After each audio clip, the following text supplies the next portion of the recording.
Hello students, मैं विनोद तिवारी। आज आप सबको इंग्लिश ग्रामर में प्रोनाउन से संबंधित सभी तथ्यों का अध्ययन कराऊंगा। प्रोनाउन क्या होता है, प्रोनाउन कितने प्रकार के होते हैं, इन सभी बातों का हम अध्ययन कराएंगे। तो आज देखते हैं हम प्रोनाउन। प्रोनाउन का हिंदी अर्थ होता है सर्वनाम। प्रोनाउन का हिंदी अर्थ क्या होता है? सर्वनाम। इसकी डेफिनेशन हम लिखते हैं। ए pronoun is a word which use of place in a noun। क्या होता है डेफिनेशन?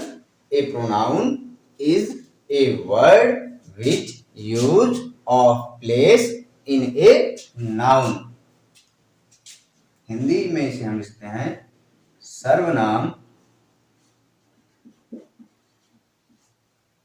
एक शब्द है। सर्वनाम एक शब्द है जो संज्ञा के स्थान पर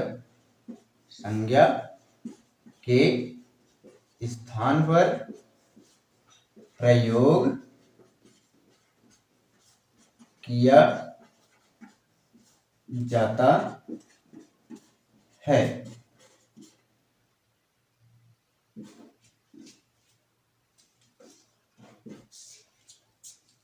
सर्वनाम एक शब्द है जो संज्ञा के स्थान पर प्रयोग किया जाता है। संज्ञा क्या होता है? जब हम किसी का नाम लेते हैं, क्या करते हैं? नाम लेते हैं, तो हमारा होता है संज्ञा। नाम के स्थान पर हमने नाम ना लिया, उसे किसी शब्द से संबोधित किया। जैसे हमने कहा वह मेरा भाई है।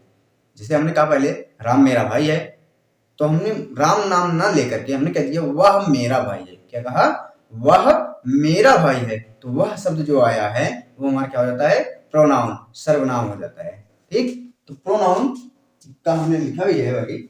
सर्वनाम एक शब्द है जो संज्ञा के स्थान पर प्रयोग किया जाता है। Kinds of pronoun. प्रोनाउन सर्वनाम के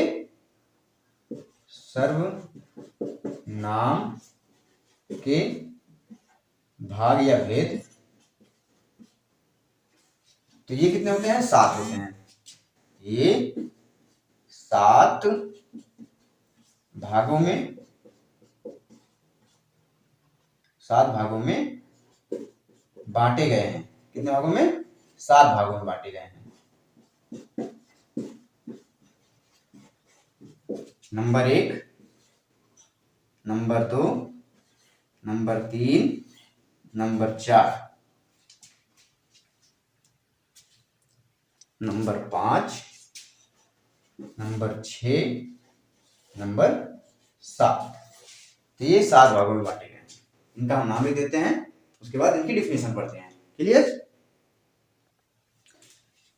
तो हमने लिखा है पहला पर्सनल प्रोनाउन, दूसरा डिमोन्स्ट्रेटिव प्रोनाउन, तीसरा रिलेटिव प्रोनाउन, चौथा इंट्रोगेटिव प्रोनाउन, पांचवा इंडेफिनिट प्रोनाउन, छठवां डिस्ट्रीब्यूटिव प्रोनाउन और सातवां रिफ्लेक्सिव प्रोनाउन। तो ये हमारे 7 प्रोनाउन होते हैं। अब इन 7 की हम डिफिनेशन और इसको हिंदी में समझेंगे कि क्या होते हैं ये लोग। पर्सनल प्रोनाउन क्या होता है, डिमोन्स्ट्रेटिव प्रोनाउन क्या होता है, रिलेटिव प्रोनाउन क्या होता है, इंट्रोगेटिव प्रोनाउन क्या होता है, इंडेफिनिट प्रोनाउन क्या होता है, डिस्ट्रीब्यूटिव प्रोनाउन क्या होता है और रिफ्लेक्सिव प्रोनाउन होते क्या है, इनके बारे में हम अध्ययन करेंगे। तो पहला हमारा क्या है? Personal pronoun. तो हम हेडिंग डालते हैं पर्सनल प्रोनाउन। पर्सनल प्रोनाउन को पुरुषवाचक सर्वनाम कहा जाता है। क्या कहा जाता है? पुरुषवाचक सर्वनाम। A pronoun which is use in place of a person और a thing is called personal pronoun. क्या होता है डिफिनेशन इसका? The pronoun which is use in place of a person और a thing is called personal pronoun. किसी व्यक्ति या वस्तु के स्थान पर जिस सर्वनाम का प्रयोग किया जाता है उसे पर्सनल प्रोनाउन या पुरुषवाचक सर्वनाम कहते हैं। जैसे he, she, it, I, we, you, they, etc। Clear? क्या होगा? जब किसी व्यक्ति या वस्तु के स्थान पर किसी सर्वनाम का प्रयोग किया जाएगा तो हमारा होता है पुरुषवाचक सर्वनाम। क्लियर? एग्जाम्पल में क्या क्या लिख सकते हैं? He, she, it, I, we, you, they. Clear? दूसरा नंबर, ये फर्स्ट नंबर था हमारा पहला। दूसरा हम देखते हैं। दूसरा है हमारा demonstrative pronoun. Demonstrative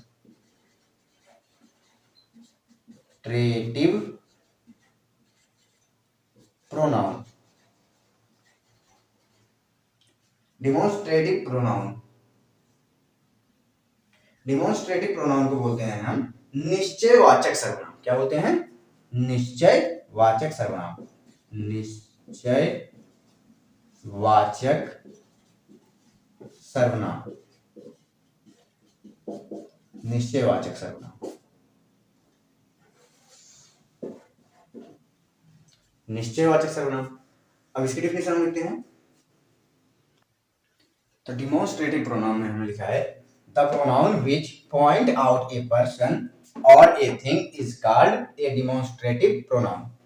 the pronoun which point out a person और a thing is called a demonstrative pronoun.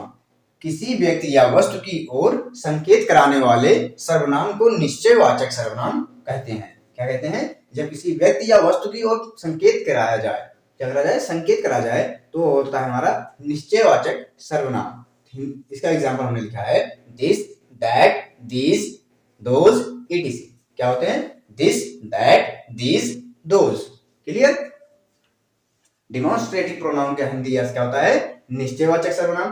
Definition क्या होता है? The pronoun which point out a person और a thing is called a demonstrative pronoun. किसी व्यक्ति या वस्तु की ओर संकेत कराने वाले सर्वनाम को निश्चयवाचक सर्वनाम कहते हैं। एग्जांपल में this, that, this, those, etc etc।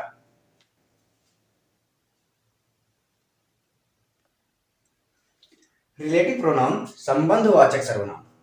संबंधवाचक सर्वनाम की डेफिनेशन में लिखा है the pronoun which refers to a noun and shows relation is called relative pronoun. The pronoun which refers to a noun and shows relation is called relative pronoun. किसी संज्ञा को इंगित करके संबंध बताने वाले सर्वनाम को संबंधवाचक सर्वनाम कहते हैं। क्या कहते हैं? जब किसी संज्ञा को इंगित करके मतलब चिन्हित करके संबंध बताया जाता है तो संबंध में जो शब्द बोला जाता है उस शब्द को हम क्या बोलते हैं? संबंधवाचक सर्वनाम बोलते हैं। जैसे एग्जांपल में हमने लिखा है हु, हुम, विच। क्या? हु, हुम, विच, etc। चौथा नंबर अब देखते हैं हम इंट्रोगेटिव प्रोनाउन। चौथा नंबर हमारा है इंट्रोगेटिव प्रोनाउन, प्रश्नवाचक सर्वनाम। The pronoun which is used in asking question is called interrogative pronoun. The pronoun which is used in asking questions is called interrogative pronoun। प्रश्न पूछने वाले सर्वनाम को प्रश्नवाचक सर्वनाम कहते हैं। जो प्रश्न पूछेगा मतलब ऐसे शब्द जो प्रश्न पूछे क्या कहलाते हैं? वो प्रश्नवाचक सर्वनाम। जैसे why, what, who, how, which, etc। ये सभी शब्द क्या पूछते हैं? प्रश्न।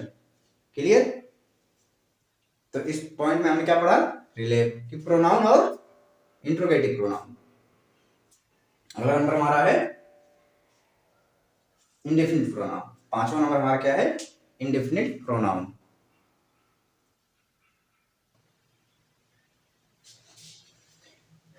इंडेफिनिट प्रोनाउन अनिश्चयवाचक सर्वनाम।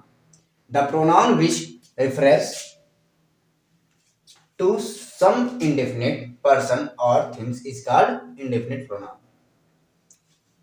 लिखा है the pronoun which refers to some indefinite person or thing is called indefinite pronoun।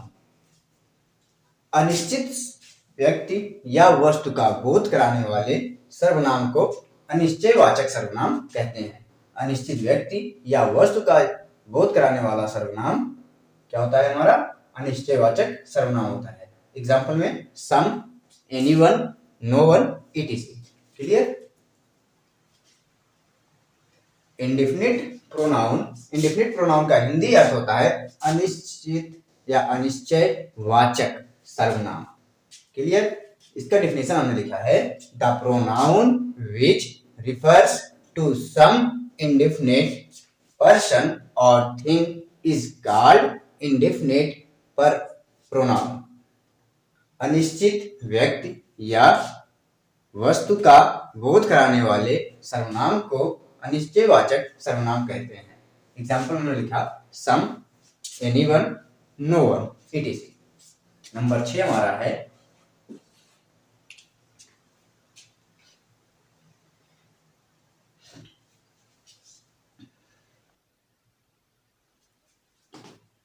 छठा नंबर हमने लिखा है डिस्ट्रीब्यूटिव प्रोनाउन विभाजक सर्वनाम। क्या लिखा है? डिस्ट्रीब्यूटिव प्रोनाउन विभाजक सर्वनाम। The pronoun which is used as a distributor instead of a noun is called distributive pronoun। Definition क्या लिखा था हमने? The pronoun which is used as a distributor instead of a noun is called distributive pronoun। संज्ञा के बदलने में विभाजक के रूप में जिस सर्वनाम का प्रयोग किया जाता है उसे विभाजक सर्वनाम कहते हैं। संज्ञा के बदले में विभाजक के रूप में जिस सर्वनाम का प्रयोग किया जाता है उसे विभाजक सर्वनाम कहते हैं। एग्जाम्पल में है each, every, either, neither, etc। Clear? Last हमारा है 7वां नंबर रिफ्लेक्सिव प्रोनाउन। क्या है? Reflexive pronoun. 7वां नंबर हमारा है रिफ्लेक्सिव प्रोनाउन निजवाचक सर्वनाम। तो हमने लिखा है the pronoun which refers to the self of a pronoun is called reflexive pronoun. The pronoun which refers to the self of a pronoun is called reflexive pronoun.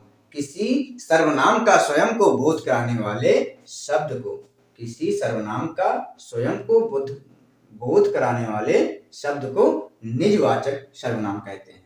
Example हमने लिखा है my self, him self, her self, etc। क्या क्या लिखा है? My self, him self, her self, etc।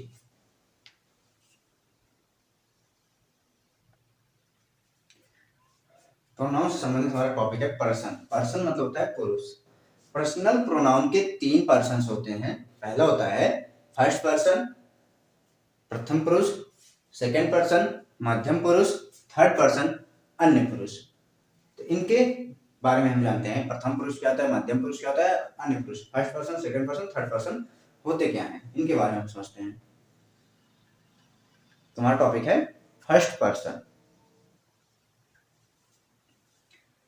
Person में first person हमारा होता है the person who speaks is called first person. The person who speaks is called first person. बोलने वाले व्यक्ति को प्रथम पुरुष कहते हैं। बोलने वाले व्यक्ति को हम क्या कहते हैं? प्रथम पुरुष। प्रथम पुरुष में हमारा आता है आई और वी। क्या आता है? आई और वी। सेकंड पर्सन हमारा है, second person the person who is, the person who is spoken two is called second person. The person who is spoken is called second person. जिसे संबोधित किया जाता है, मतलब जिस व्यक्ति या पर्सन को संबोधित किया जाता है उसे मध्यम पुरुष कहते हैं या मध्यम पुरुष कहा जाता है। और मध्यम पुरुष में हमारा क्या आता है? यू। क्या आता है? यू। और थर्ड पर्सन हमारा है the person about whom something is spoken is called third person। The person about whom something is spoken is called third person। जिसके बारे में कुछ कहा जाए जिसके बारे में कुछ कहा जाए उसे हम थर्ड पर्सन कहते हैं। एग्जाम्पल में हमारा होता है ही, सी, इट, राम, इटीसी। इसमें हम किसी भी थर्ड पर्सन का नाम ले सकते हैं, किसी भी व्यक्ति का नाम ले सकते हैं। क्लियर? अगर आप सबको ये वीडियो अच्छा लगा है तो लाइक करें, शेयर करें और कमेंट करें, और चैनल पर नए आए हैं तो हमारे चैनल को सब्सक्राइब करें। धन्यवाद।